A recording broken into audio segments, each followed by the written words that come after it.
अमरजीत सिंह आसाम से। राधे राधे। राधे राधे महाराज जी। महाराज जी, मुझे नाम जप करना बहुत प्रिय है। मुझे यार ये भगवत तो बहुत प्राप्ति। बढ़िया बात है। नाम जप करना बहुत प्रिय है, ये तो बहुत दुर्लभ बात है, बहुत दुर्लभ बात है। भगवान के नाम जप में प्रीति हो गई तो बता संसार को पर विजय प्राप्त कर लोगे, भगवान को अधीन कर लोगे। सुमिर पवन सुत पावन नामू, अपने बस करी राखे रामू। भगवान का नाम जप करके हनुमान जी राम जी को अधीन किए। राम जी प्रेमाधीन है। पर पैसा भी कमाना है महाराज जी। हाँ, तो नाम जप करते हुए खूब मेहनत करो, पैसा कमाओ और अधिक पैसा आएगा। तो पहले पाप नष्ट होने दो, जहाँ पाप नष्ट हुआ तो धन ही धन एकत्रित होने लगेगा। नाम रूपी धन है तो फिर क्या। त्रिभुवन पति जिसके ऊपर प्रसन्न है, जा पर कृपा राम की होई, ता पर कृपा करे सब कोई। खूब नाम जप करो, खूब मेहनत करो, धन कमाओ और जो दुख सुख आवे उसे सह जाओ।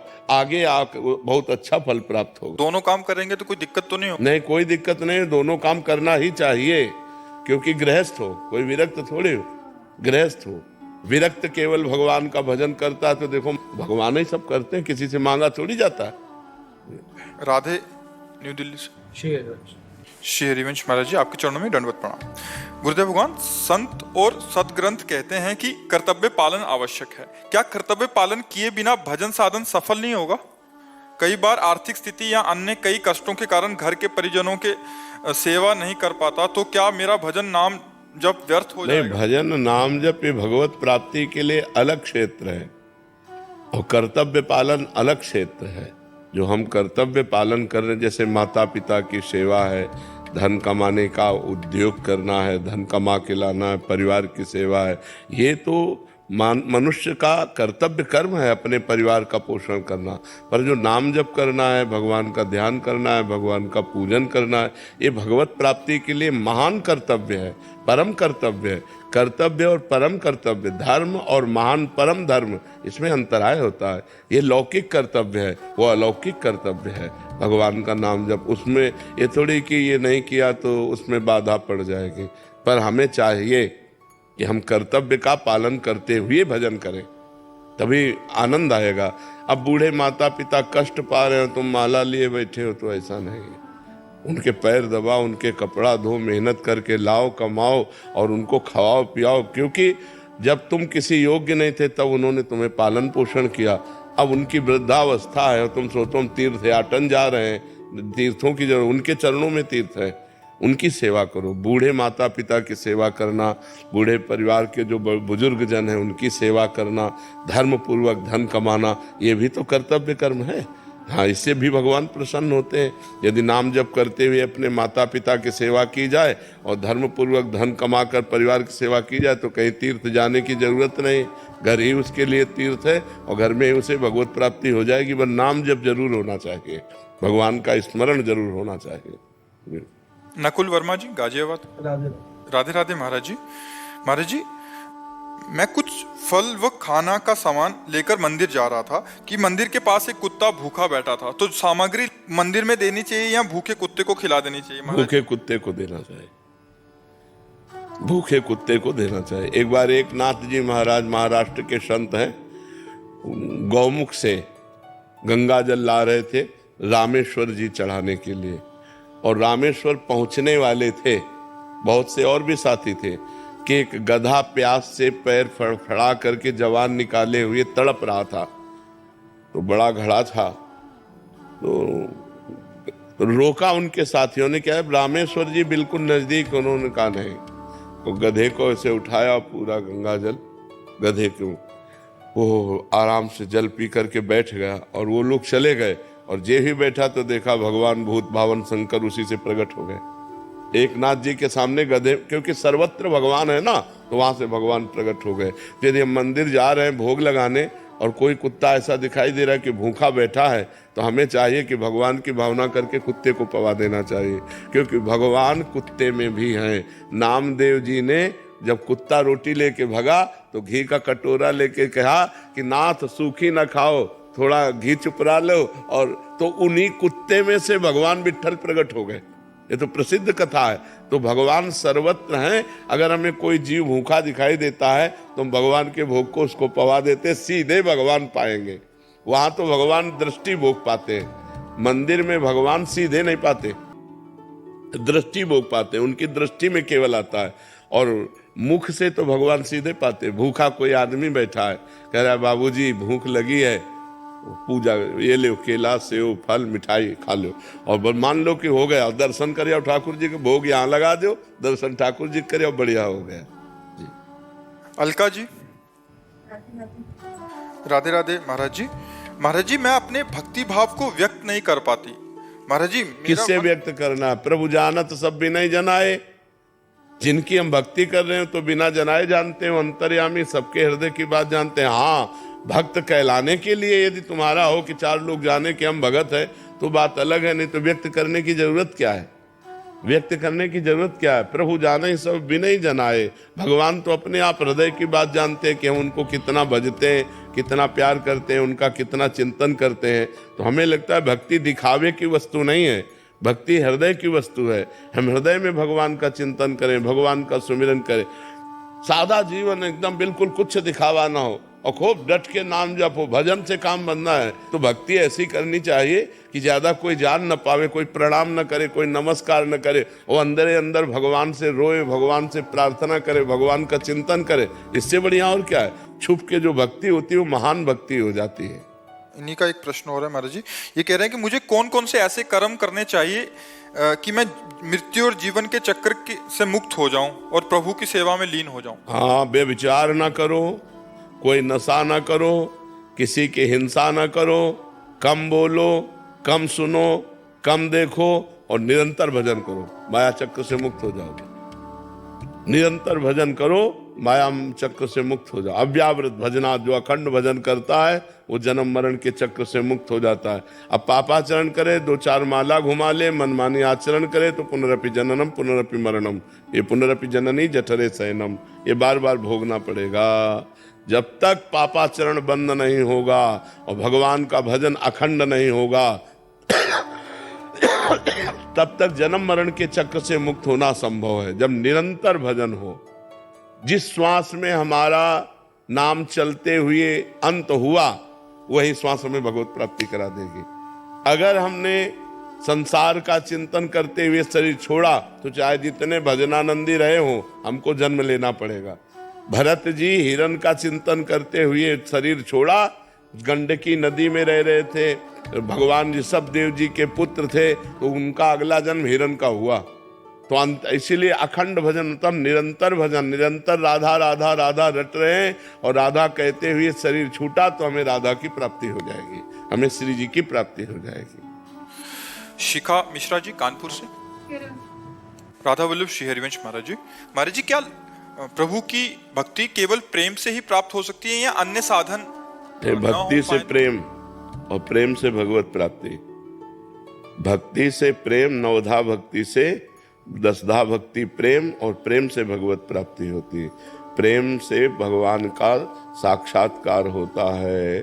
जान ले सो जान निहारा, राम ही केवल प्रेम प्यारा। प्रेम ते प्रगट होय मैं जाना, मिले ही न रघुपति बिनु अनुरागा, किए कोटि तप जोग विरागा। भगवान प्रेम से प्राप्त होते हैं। प्रेम 9 प्रकार की भक्ति करने से श्रवणम कीर्तनम स्मरणम विष्णुपाद सेवनम अर्चनम वंदनम दास्यम सख्य आत्मनिवेदनम, इस तरह की 9धा भक्ति पूर्ण करने से भगवान से प्रेम हो जाता है और प्रेम से भगवान का साक्षात्कार होता है। अन्य साधन ये योग मार्ग, परमात्म बोध समाधि, ज्ञान मार्ग, तत्वबोध, ब्रह्म प्राप्ति, अलग अलग मार्गों से अलग अलग अनुभव होता है, समझ पाए। और अन्य जो शुभ कर्म है वो पुण्य है, वो भगवत प्राप्ति कराने में समर्थ नहीं है। बहुत पुण्य हुआ तो स्वर्ग आदि लोगों के तुच्छ भोग भोगने को मिल सकते हैं, उनसे भगवत प्राप्ति नहीं होती। महामंडलेश्वर करणपुरी जी महाराज रोहतक से। महाराज जी राधे राधे। महाराज जी अब ऐसा लगता है कि युग बदल गया है, जैसे ना पहले प्राणी थे ना जैसे पहले जैसे सोच नहीं रही। महाराज जी आजकल सब बच्चे मोबाइल में अग्रसर हैं, नशे में यूथ जा रहा है। बिल्कुल बहुत जोर से युग परिवर्तन हो रहा है। भ्रष्टाचार, नशेबाजी, हिंसा, चोरी, ये सब बहुत, किसी पर किसी को विश्वास नहीं रह गया, वर्णाश्रम धर्म का कोई आचार नहीं रह गया, शास्त्र सम्मान नहीं रह गया, सब मनमानी आचरण चल रहे हैं। मनमानी बदल रहा है और बदलेगा, अभी तो भ्रष्टाचार और बढ़ेगा, तभी तो कलयुग का प्रभाव आएगा।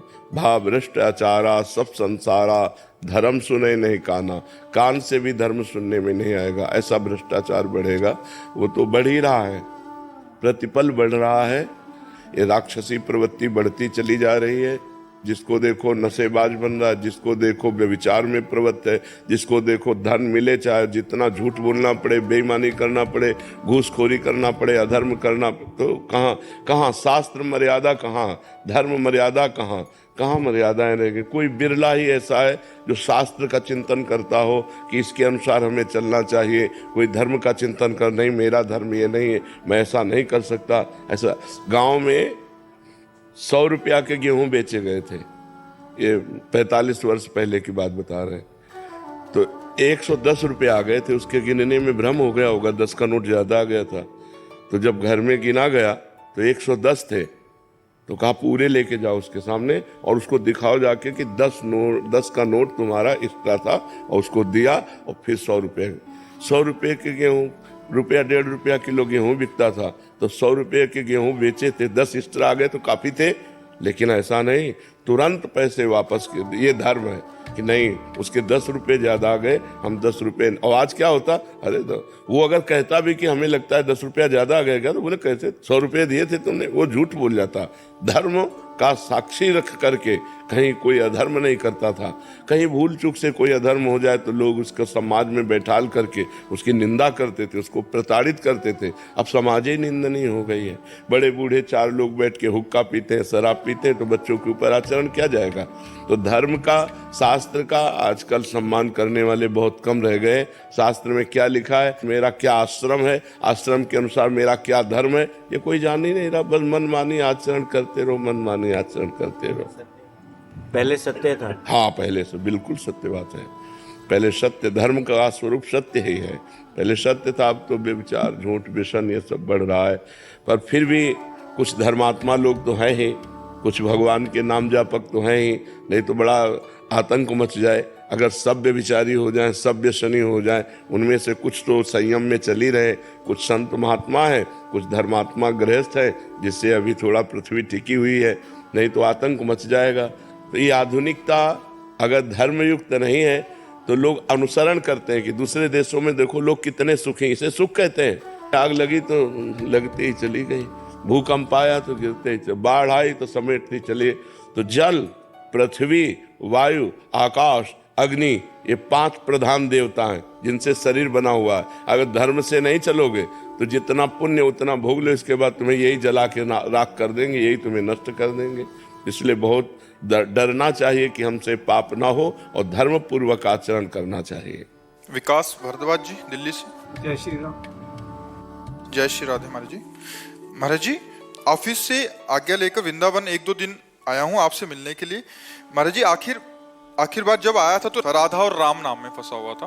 ये कह रहे थे कि फिर बाहर कोई साधकों ने इनको राम नाम में कि इनको रुचि ज्यादा थी, तो वैसा हो गया। प्रभु, आपसे एक शिकायत है कि आप हमारे लिए इतना देरी से क्यों आए? अब 40 वर्ष बीत चुके हैं, लगता है जीवन यूं ही खराब हो गया। पहले मिल जाते तो, और नाम का जो सुख अभी मिल रहा है वो जब द्रवहि दीन दयालु राघो तो साधु संगति पाइए। जब राम जी कृपा करते हैं तो भगवान अपने प्रेमी संतों के पास भेज देते हैं। जब द्रवहि दीन दयालु राघो तो साधु, ये तो कृपा मनाओ कि पूरा जीवन बर्बाद नहीं होने पाया। नहीं, ऐसे ऐसे लोग हैं केवल बस खान पान, कमाया, भोगा, लड़का बच्चा, परिवार, इसी में पूरा जीवन व्यतीत कर देते हैं। राम कृष्ण प्रभु से कोई मतलब नहीं होता, अंत में वो दुर्गति को प्राप्त होते हैं। ये तो सजग हो गए, अभी आपके पास बहुत समय है, अभी सजग हो गए, इतने से काम चल जाएगा। खड़वांग जी को जब देवताओं ने बताया कि तुम्हारी आयु तो केवल 48 मिनट है, 48 2 घड़ी, तो उन्होंने 2 घड़ी में ही परम पद प्राप्त कर लिया। अपनी इंद्रियों को रोका और भगवान के चरणों में लगाया और प्राण छोड़ा, भगवान को प्राप्त कर गए। तो आपके पास तो बहुत समय है, अभी इतने में तन्मयता पूर्वक खूब नाम जप करके परलोक बना सकते हो, परम पद प्राप्त कर सकते हो। खूब नाम जप करो जी। मुनीश जी, श्री हरिवंश महाराज जी।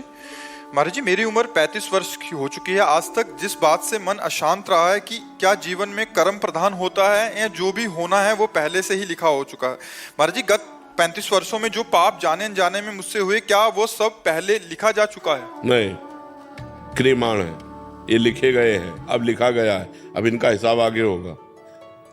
प्रारब्ध दुख और सुख का निर्माण करता है। बहुत मेहनत कर रहे हो, सफलता प्राप्त नहीं हो रही, तुम्हारा पाप का प्रारब्ध है, वो तुम्हें दुख देने के लिए इतना प्रभाव दिखाया कि तुम सफल नहीं हो पा रहे हो।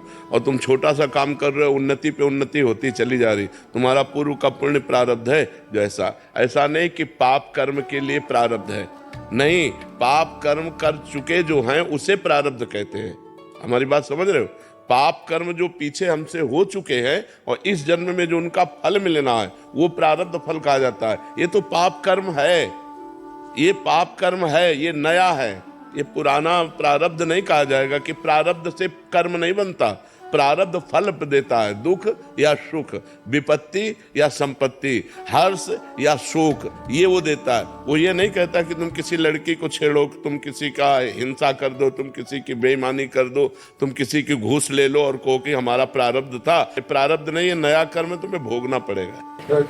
ऐसे ही किया हमारा जाति पाप हुए, तो जो पाप कर्म हुए हैं अभी तो समय है, उनका मार्जन कर लो, तीर्थों का अवगाहन करो, गंगा आदि तीर्थों का अवगाहन करो, नाम जप करो, भगवान की कथा सुनो, भगवान की शरण में हो जाओ। नाम संकीर्तनम यस्य सर्व पाप प्रणाशनम, भगवान का नाम कीर्तन समस्त पापों का नाश कर देता है। घर में आधा घंटा बैठ करके राधा राधा नाम कीर्तन करो, ध्वनि से पूरे घर में राधा नाम गूंजे तो तुम्हारा पाप भी नष्ट होगा और घर भी पवित्र होगा। ठीक है? हाँ, आज से जो पाप कर्म हैं उनको धीरे धीरे सनई सनई उनको रोको। हम आपके द्वारा नए पाप ना बने, डरो, नहीं तो नरक में भोगना पड़ेगा इन सब पापों को। केशव जी उत्तराखंड से।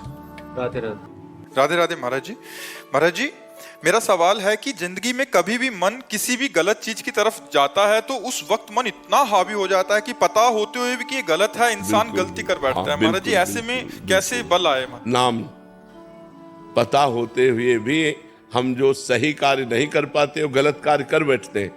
पता है सही कार्य है, करना चाहिए, लेकिन मन निरुत्साहित रहता है। पता है गलत कार्य नहीं करना चाहिए पर मन कर लेता है, उसमें अध्यात्म बल की कमी होती है। यदि हम खूब नाम जप करें भगवान का तो हमारे अंदर ऐसा बल आ जाएगा कि जहां ब्रेक मारो बस वहीं ब्रेक मार दो। नहीं, कदापि नहीं, गलत नहीं होने देंगे। धर्मयुक्त भोग मन को देंगे, अधर्मयुक्त भोग मन को दे ही नहीं सकते। प्राण भले चले जाएं, मैं गलत नहीं कर सकता, वो निकल जाएगा। मन बहुत बलवान है, मन से बलवान भगवान का नाम है।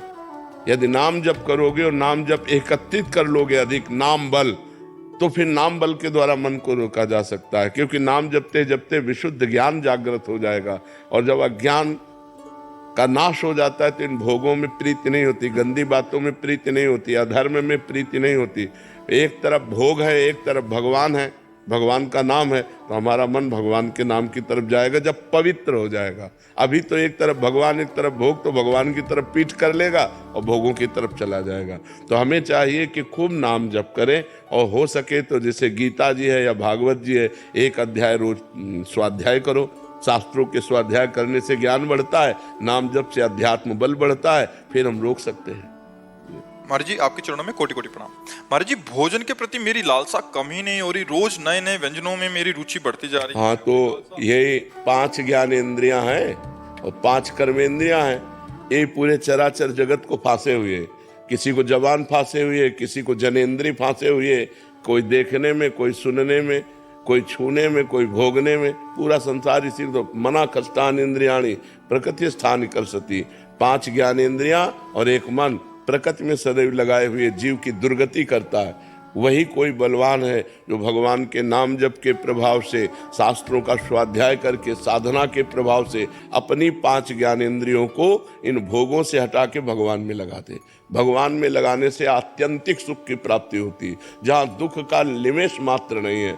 आपकी खड़े खड़े खाल उतरवा दी जाए तो भी आप डिग नहीं सकते, वो आत्यंतिक सुख होता है। जो भगवान से प्राप्त होता है वो आत्यंतिक सुख प्राप्त होता है। ठाकुर हरिदास जी को 22 बाजारों में मार बेतो मार कोड़ो उनके, लेकिन हरि बोल हरि बोल। भगवान से जो आनंद प्राप्त होता है वो आत्यंतिक सुख प्राप्त होता है, वो कहीं नहीं प्राप्त होता है। वो स्वामी तुलसीदास जी कह रहे हैं, जाकी कृपा लवलेश ते मतिमंद तुलसी दास हो, पायो परम विश्राम राम समान प्रभु नाही कहूं। ये मलमूत्रों के द्वारों में सुख है, यहाँ से खा लो, ये इतने भर के जाने की बात है। यहाँ से गया क्या था कोई मतलब नहीं है, वो फिर तुरंत उल्टी करके देखो तो देखने लायक नहीं रहेगा। अगर 6 घंटे पेट में रुक गया तो दुर्गंधयुक्त मल बन जाएगा। तो हमको उतना ही खाना है जितने से पेट पल जाए, और सात्विक भोजन करने। जबान के स्वाद के लिए खाओगे फंस जाओगे। जबान के स्वाद में, नाना प्रकार के इंद्रियों के विलास में पूरा जगत फंसा हुआ है। अगर भगत भी इसी में फंसा है तो किस बात का भगत है। इसलिए थोड़ा सावधानी तो रखने की जरूरत है। ठाकुर जी को उत्तम उत्तम भोग लगाओ, अच्छे अच्छे पदार्थ बांट दो, रूखा सूखा खा के शरीर से खूब भजन करो, मेहनत करो, धर्म पूर्वक कमाओ, परिवार का पोषण करो, भगवान को प्राप्त हो जाओ। अब बुरे आचरणों में जाओगे, जिसकी रसेंद्री बस में नहीं है उसकी कोई इंद्री बस में नहीं हो सकती। 9 इंद्रियां उसके बस में हो जाएंगी, एक इंद्री को बस में कर ले, केवल रसेंद्री को। बहुत दुष्ट है। खाते खाते जीवन, अरे इतना खाने लगते हैं कि मुर्गा मुर्गी बकरा गाय भैंसा सब खाने लगते हैं। नहीं, जबाने का तो स्वाद है। कितना गिरते चले गए कि राक्षस हो गए। बोलो, गाय मुर्गा कुछ भी, कितना लोग भ्रष्ट होते चले जा रहे हैं जबान के कारण। कुछ भी खा रहे हैं, कुछ भी चाट रहे हैं, कुछ भी, मतलब कुछ भी। अब उसके आगे आप विचार करके समाज में देख लो संसार का क्या है। मनुष्य जन्म देवत्व के लिए मिला है, उत्तम आनंद के लिए मिला है। 56 प्रकार के भोग ठाकुर जी को लगते हैं, एक से एक सुंदर स्वादिष्ट भोग ठाकुर जी को भोग लगाओ और उतना पाओ जितने से पेट पल जाए। शरीर को ज्यादा मोटा करने से हमारी दिनचर्या में बाधा आती है, रोग बढ़ते हैं, प्रमाद स्थिति होती है, आलस्य बढ़ता है, भोग बुद्धि बढ़ती है। शरीर को उचित अन्न दो और चर्बी मत बढ़ने दो। थोड़ा व्यायाम करो, दौड़ भाग करो, जिससे शरीर स्वस्थ रहे। मोटा होना स्वस्थ होना नहीं है। स्वस्थ होने का मतलब यथा योग्य वजन होना, यथा योग्य पेट होना, यथा योग्य आहार विहार होना, तो आपका उठना बैठना सब ठीक रहेगा। एक एक क्रिया करने में परेशान, वो कोई स्वस्थता है? स्वस्थता है कि स्वयं खड़े हो जाओ, स्वयं अपनी दिनचर्या करो। जब तक वृद्धावस्था ना आवे तब तक तुम्हारी कोई सेवा न करने पावे। ऐसे अपने शरीर को स्वस्थ रखो, तब तो खान पान उचित रहा। अब अच्छी चीज मिली, दवा खा ली, वो चर्बी बढ़ा रही तो वो किसी काम का नहीं। महाराज जी, जैसे आपने बोला कि कुछ भी, तो महाराज जी देखा जाता है, ये महाराज जी हृदय की मलिनता है क्या? क्योंकि महाराज जी जैसे एक ऐसे पवित्र आत्मा होते हैं, जैसे कल ही आप हॉल में एक चीटा था तो आपने बोला इसको बाहर किसी का पैर पड़ जाएगा। एक हृदय ये है और एक हृदय की जिंदा को तल रहे और जिंदा को मार रहे। महाराज जी कैसे हृदय, इनके हृदय मलिन हो चुके हैं, कर्कश कठोर पत्थर हृदय के लोग हैं। इनकी दुर्गति होनी है, इनकी दुर्गति होनी है। वो तो बहुत निंदनीय लोग हैं। भारत जैसा परम धर्म भी दूसरे देशों का अनुकरण करने के कारण भ्रष्ट होता जा रहा है। अन्य देशों के खान पान, अन्य देशों के भोग विलास का अनुकरण कर रहा है भारत, जबकि सदा से भारत के धर्म का अनुकरण अन्य देशों ने किया है। हमारा धार्मिक देश है, हमारा पवित्र देश है, जहाँ धर्म और पवित्रता है वहीं सब कुछ है। लेकिन अब नए नए बच्चे तो बुद्धि भ्रष्ट हो रही, अन्य देशों का अनुकरण। ये boyfriend girlfriend live in relation, ये व्यसन, जो ड्रग्स आदि, ये सब अन्य देशों से अपने देश में पधारा है। ये कोई हमारे देश की न शास्त्र में कहीं लिखा है और न समाज में था। 40 वर्ष पहले ये नहीं था। Boyfriend girlfriend live in relation ये सब कुछ नहीं, गंदी बातें नहीं थी। जवान बच्चे बच्चियां एक साथ पढ़ते थे, कभी कोई गंदी हरकत नहीं थी, जानते ही नहीं थे। अब मोबाइल आ गया, एक छोटे बच्चे से पूरी थ्योरिकल गाथा सुन लो, उससे संसार की पूरी गाथा उसको आती है, पूरा उसको पता है, क्योंकि मोबाइल उसके हाथ में है, जानकारी सब कुछ है।